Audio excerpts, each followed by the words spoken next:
আচ্ছা, থেলছ থিয়ৰমটো কি? Class 10ৰ 6 number chapter ত্ৰিভুজৰ পৰা আটাইতকৈ এটা ইম্পৰ্টেণ্ট যোনটো উপপাদ্য আছে সেইটো হ'ল থেলছ থিয়ৰম। থেলছ থিয়ৰম একচুৱেলি কি বস্তু? থেলছ উপপাদ্য বুলি কয় অসমীয়াত, উপপাদ্য।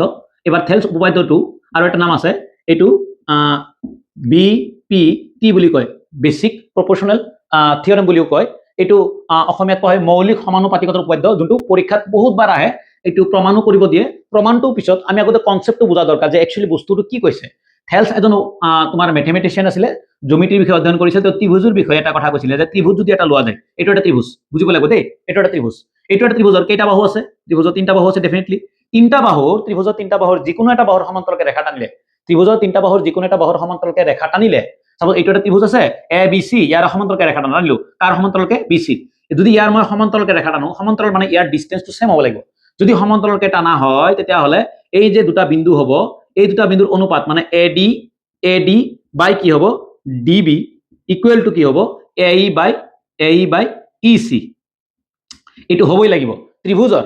লিসেন, থেলছে কি কৈছিলে যে ত্ৰিভুজৰ যিকোনো এটা বাহুৰ সমান্তৰালকে ৰেখা অংকন কৰিলে তাৰ বাহু দুটা যি বিন্দুত ছেদ কৰিব তাৰ অনুপাতটো সদায় সমান হ'ব। যদি মই বেলেগ এটা ত্ৰিভুজ লওঁ, যদি এইটো মই ত্ৰিভুজ লওঁ, এইটো এটা ত্ৰিভুজ লওঁ, ইয়াৰ যদি মই এইটো নাম দিলো মই X, এইটো দিলো মই Y, এইটো Z দিলো, আৰু এইটো বাহু, মইতো এইটো বাহু লৈছো, এবাৰ এইটো বাহু মানে ত্ৰিভুজৰ বাহু কেইটা? 3টা।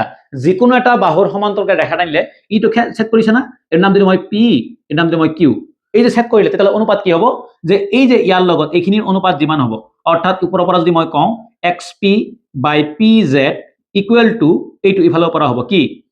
YQ প্লাছ কি না ডিভাইডেড বাই QZ। অৰ্থাৎ এইখিনিৰ লগত এইখিনিৰ অনুপাত যিমান হ'ব, এইখিনিৰ লগত এইখিনিৰ অনুপাত সিমান হ'ব।